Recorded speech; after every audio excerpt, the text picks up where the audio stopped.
बिस्मिल्लाहिर्रहमानिर्रहीम। ईरान का बादशाह बहुत दिनों से परेशान था। यूँ तो हर तरफ खुशहाली का दौर था, मगर बादशाह की परेशानी की वजह इसकी इकलौती बेटी शहजादी सना थी। हर बाप की तरह वो बादशाह भी अपनी बेटी की शादी करके अपने फ़र्ज से सबकदोश होना चाहता था, लेकिन शहजादी सना ने भी अजीब ऐलान कर रखा था कि जो इसके सवालों के दुरुस्त जवाब देगा वो इससे शादी करेगी। इस आसपास के रियासतों के कई शहजादे आए मगर नाकाम लौट गए।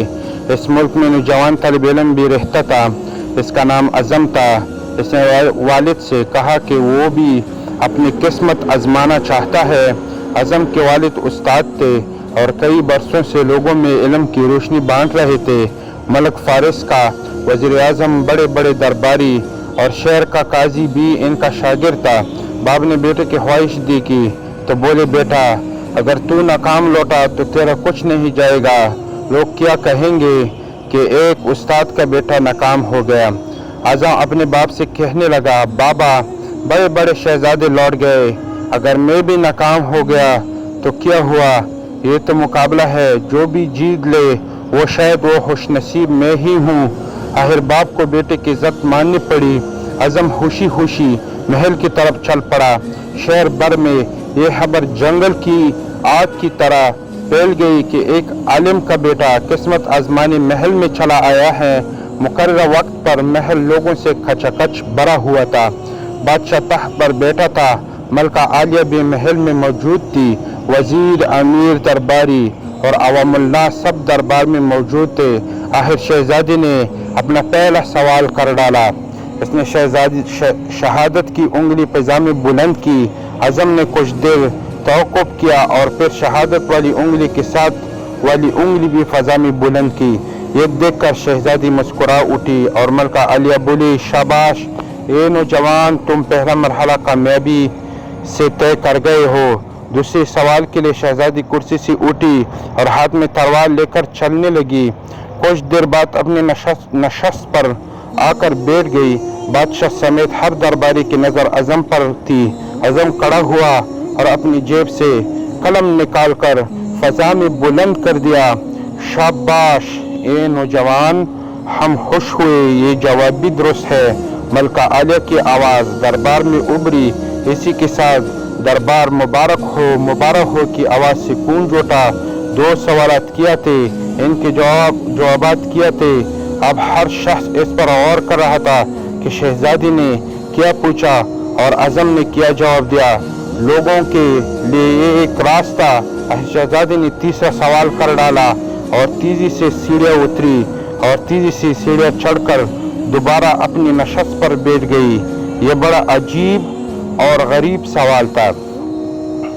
हर तरफ खामोशी थी, लोगों की सांसें रुकी हुई थी। अब तो अज़म के हाथ पांव ठंडे हो जा रहे थे। आखिर अज़म खड़ा हुआ और अपने दिल पर हाथ रखकर शहजादी की तरफ देखने लगा। मरहबा मरहबा ए नौजवान, मुबारक हो, शहजादी ने तुम्हें पसंद कर लिया है। मलका आलिया की आवाज़ के साथ ही शहजादी सना शर्मा कर महल के अंदरूनी हिस्से में चली गई और महल मुबारकबाद की आवाज़ से गूंज उठा। लोग खुशी से झूम रहे थे और दिल ही दिल में अल्लाह का शुक्र अदा कर रहा था जिसने उसे ये एजाज़ बख्शा था।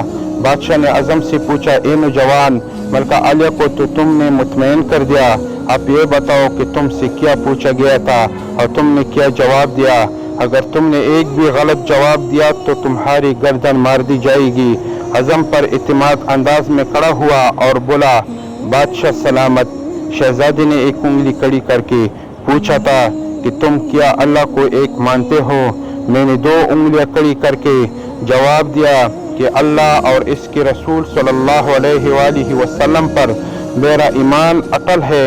बहुत खूब, हम खुश हुए, बादशाह ने मुस्कुराकर कहा। अज़म बोला। इसके बाद शहजादी ने तलवार चलाकर पूछा था कि इससे बड़ा कोई हथियार है? मैंने जवाब दिया, हाँ, कलम का वार तलवार के वार से ज़्यादा करागर होता है।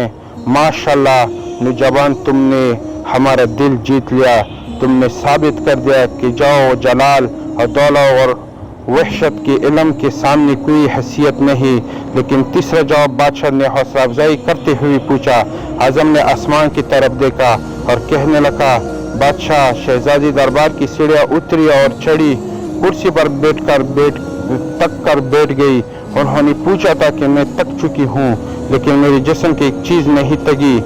मैंने जवाब दिया, दिल। ये पैदाइश से लेकर मौत तक बहर तक के धड़कता रहता है। बादशाह ने आजम को पास बुलाकर गले से लगाया और कहा, ए लोगो, गवाह रहना, मैंने हकदार का हक अदा कर दिया है। मेरी बेटी इस शख्स की बीवी है जिसके पास इल्म की दौलत है, जिसे कोई नहीं चुरा सकता और ना कम कर सकता है। बादशाह ने इसी वक्त खुशी खुशी आजम और शहजादी सना की शादी तय कर दी।